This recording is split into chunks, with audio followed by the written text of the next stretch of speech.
ॐ भूर्भुवः स्वः तत्सवितुर्वरेण्यं भर्गो देवस्य धीमहि धियो यो नः प्रचोदयात्। जय श्री कृष्ण मेरे सनातनी बंधुओं। महाभारत के पिछले अंक में हम लोगों ने अध्ययन किया कि किस प्रकार जो है द्रौपदी और युधिष्ठिर में संवाद होता है। द्रौपदी जो है अपने और अपने युधिष्ठिर का तथा उनके सभी भाइयों का दुख बतला करके और वो युधिष्ठिर को प्रेरित करती है कि दुर्योधन और शकुनी, कर्ण और दुशासन ये सभी पापात्मा हैं, इसीलिए इनको इन पर क्रोध करना चाहिए, इनको कभी भी क्षमा नहीं करना चाहिए और इनको सज़ा देना चाहिए। तो वो इस प्रकार कह करके और युधिष्ठिर को युद्ध के लिए प्रेरित करती है, परंतु युधिष्ठिर द्रौपदी को समझाते हैं कि क्षमा जो है वो श्रेष्ठ है। और चूँकि वो उनका ये कहने का अर्थ है कि जब द्यूत कीड़ा में हम लोग ये हार चुके हैं तो अब मैं जो है अधर्म के रास्ते पर नहीं चल सकता। वो बताते हैं कि किस प्रकार मार्कंडेय ऋषि ने आकर के हम लोग को समझाया था।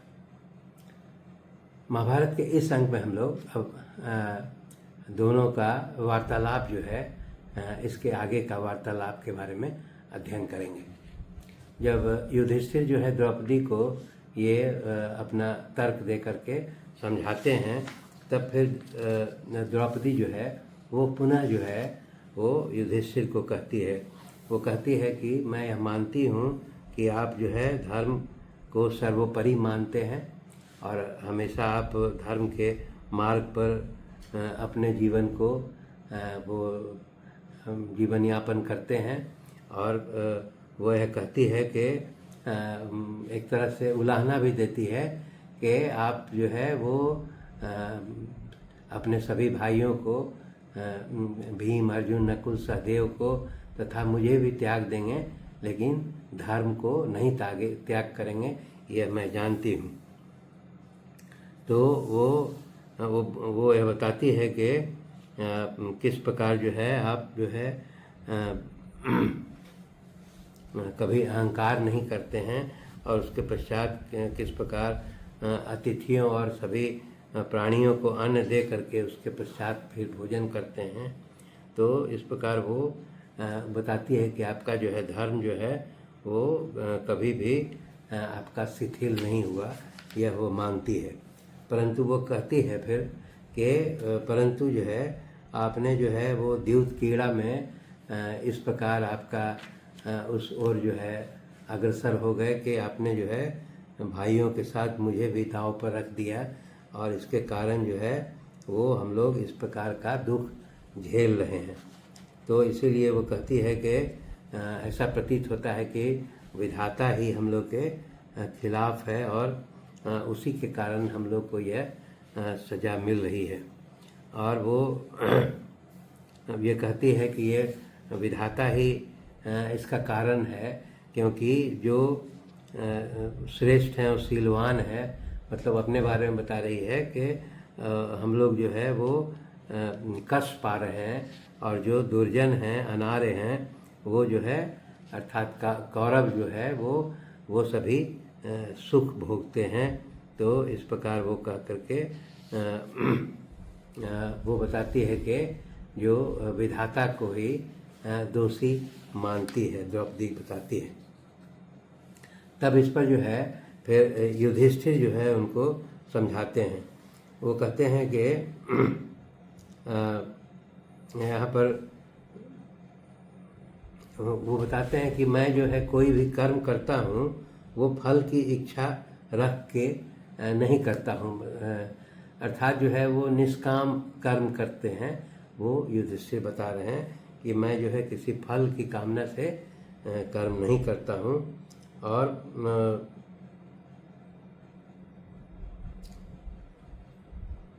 इसीलिए वो द्रौपदी को भी समझाते हैं कि तुम्हें जो है वो धर्म के विषय में, उस धर्म में शंका नहीं करना चाहिए, क्योंकि जो धर्म पर शंका करता है वह मानव जो है वो पशु पक्षियों के समान हो जाता है और उस पशु पक्षी के योनि में ही उसका जन्म होता है। और फिर वो उदाहरण भी देते हैं कि तुमने मार्कंडेय ऋषि का भी जो है वो वचन सुना है, उन्होंने किस प्रकार जो है वो धर्म के रास्ते पर चलने के लिए उन्होंने सलाह दिया। और उसके पश्चात भी वो बताते हैं कि उसी प्रकार वेद व्यास जी, वशिष्ठ, मैत्रेय, नारद, लोमस, शुक्र और अन्य महर्षि गण भी जो है धर्म के रास्ते पर ही आगे चले हैं। इसीलिए वो कहते हैं कि द्रौपदी को कि तुम्हें जो है वो धर्म का आश्रय कभी जो है वो नहीं छोड़ना चाहिए। वो बोलते हैं कि धर्म के प्रति जो संदेह करता है उसकी शुद्धि के लिए कोई प्रायश्चित नहीं होता है। मतलब जो उस पर धर्म पर जो है शंका करता है उसका कोई प्रायश्चित नहीं होता है। और जो धर्म का शरण लेता है और वही जो है वो परमात्मा को प्राप्त होता है और वो परलोक में अक्षय अनंत सुख का भागीदार होता है, जो धर्म का आश्रय लेता है। वो फिर बताते हैं कि जितने भी सर्वज्ञ और सर्वद्रष्टा महर्षि लोग हैं वो कभी भी धर्म पर वो आशंका नहीं करते हैं। तो इस प्रकार वो कह करके द्रौपदी को समझाते हैं। और वो फिर कहते हैं कि जो भी पहले श्रेष्ठ और श्रेष्ठ पुरुष हुए वो हमेशा धर्म का आचरण करते हैं और धर्म कभी निष्फल नहीं होता है और अधर्म भी अपना जो है फल दिए हुए बिना कभी नहीं रहता है। इसीलिए वो द्रौपदी को कह करके समझाते हैं। वो यह भी कहते हैं कि धर्म का फल जो है वो तुरंत तो प्राप्त नहीं होता है, परंतु धर्म के फल पर जो है शंका नहीं करना चाहिए। कर्मों का फल यहाँ अवश्य प्राप्त होता है, यह धर्मशास्त्र का विधान है। यह बात ब्रह्मा जी ने अपने पुत्रों से कही थी और वो कश्यप ऋषि भी इसको जानते हैं। इसीलिए वो द्रौपदी को समझाते हैं कि तुम्हें जो है धर्म पर कभी भी आक्षेप नहीं करना चाहिए। तब इसके पश्चात फिर द्रौपदी जो है वो कहती है कि मैं जो है धर्म की अवहेलना और निंदा तो कभी नहीं कर सकती हूँ, तो लेकिन वो बताती है कि पुरुष को हमेशा कर्म करना चाहिए। और वो बताती है कि जो पुरुष कर्म नहीं करता है उसकी कोई भी जीविका भी सिद्ध नहीं होती है। अतः मैंने प्रारब्ध पर भरोसा कर करके कभी कर्म का परित्याग नहीं करना चाहिए, मतलब भाग्य के भरोसे नहीं बैठना चाहिए, कर्म करना चाहिए। इसीलिए वो द्रौपदी जो है युधिष्ठिर को कहती है कि आपको भी कर्म करना चाहिए। वो बोलती है कि धन की वृद्धि और रक्षा के लिए भी कर्म करने की आवश्यकता पड़ती है। धन का उपयोग होता रहे और आय न हो तो वो हिमालय जैसी धनराशि भी जो है वो उसका क्षय हो जाता है। तो वो ये बताती है कि केवल भाग के भरोसे जो है कोई व्यक्ति कर्म नहीं करता है तो वह उसको फल की प्राप्ति नहीं होती है। यहाँ पर वो समझाती है कि अब इसको यहाँ पर हम लोग समझते हैं कि प्रारब्ध वो बताती है कि मनुष्य जो कुछ भी देव आराधना की विधि से अपने भाग्य के अनुसार पाता है उसे निश्चित रूप से देव और या प्रारब्ध कहते हैं। मतलब कि वो बिना कर्म किए हुए जो ईश्वर के वो ईश्वर की आराधना से और जो प्राप्त हो जाए भाग्य के हिसाब से उसको प्रारब्ध कहते हैं या देव कहते हैं। और जो मनुष्य स्वयं कर्म करके कुछ फल प्राप्त करता है उसको पुरुषार्थ कहते हैं। तो वही द्रौपदी ये समझाती है, युधिष्ठिर को कहती है कि जो इसीलिए व्यक्ति को जो है अपने प्रारब्ध पर ही वो छोड़ना नहीं चाहिए और उसके लिए कर्म करना चाहिए। तो वो ये कहती है कि इसीलिए परमेश्वर भी जो है वो सभी प्राणियों को विभिन्न कार्यों में लगाते हैं और विभिन्न कार्य करने के लिए प्रेरित करते हैं। और वो ये कहती है कि किसी मनुष्य को जो है अभिष्ट वस्तु की प्राप्ति के लिए उसको प्राप्ति के लिए कर्म करना पड़ता है। तो अब यहाँ पर वो समझाती है कि कोई माने 4 प्रकार का इसमें हठ, दैव, स्वभाव और कर्म बताती है कि किस प्रकार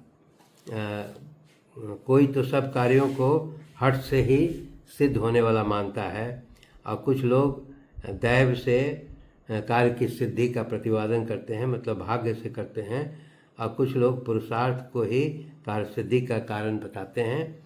इस प्रकार 3 प्रकार के कारण बताए गए हैं, जो दैव कर्म से और दैव से और पुरुषार्थ से 3 प्रकार से जो है वो फल की प्राप्ति हो सकती है।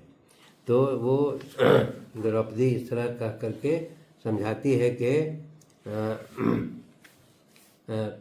यह यहाँ पर वो बताती है कि मनु का यह भी सिद्धांत है कि कर्म करना ही चाहिए और बिल्कुल प्रारब्ध के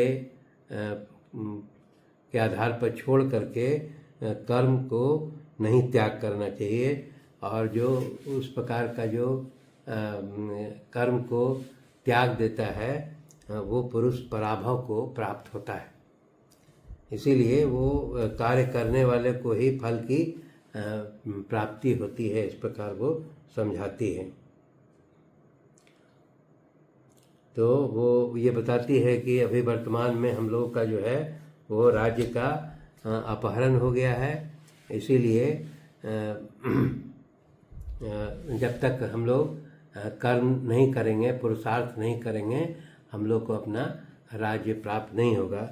इस प्रकार का कह करके वो कहती है कि पुरुषार्थ करने पर भी अपने को सिद्धि न प्राप्त हो तो इस बात को लेकर के मन ही मन खिन्न नहीं होना चाहिए, क्योंकि फल की सिद्धि में पुरुषार्थ के सिवा 2 और कारण हैं, प्रारब्ध और ईश्वर कृपा।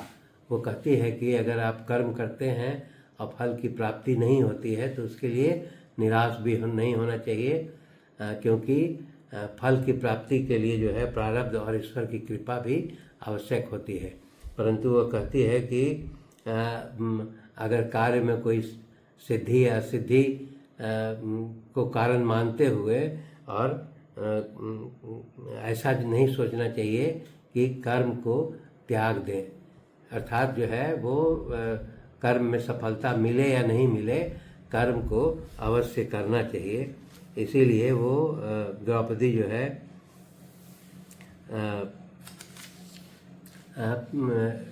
युधिष्ठिर को कर्म करने के लिए वो प्रेरित करती है। तो इस प्रकार कह करके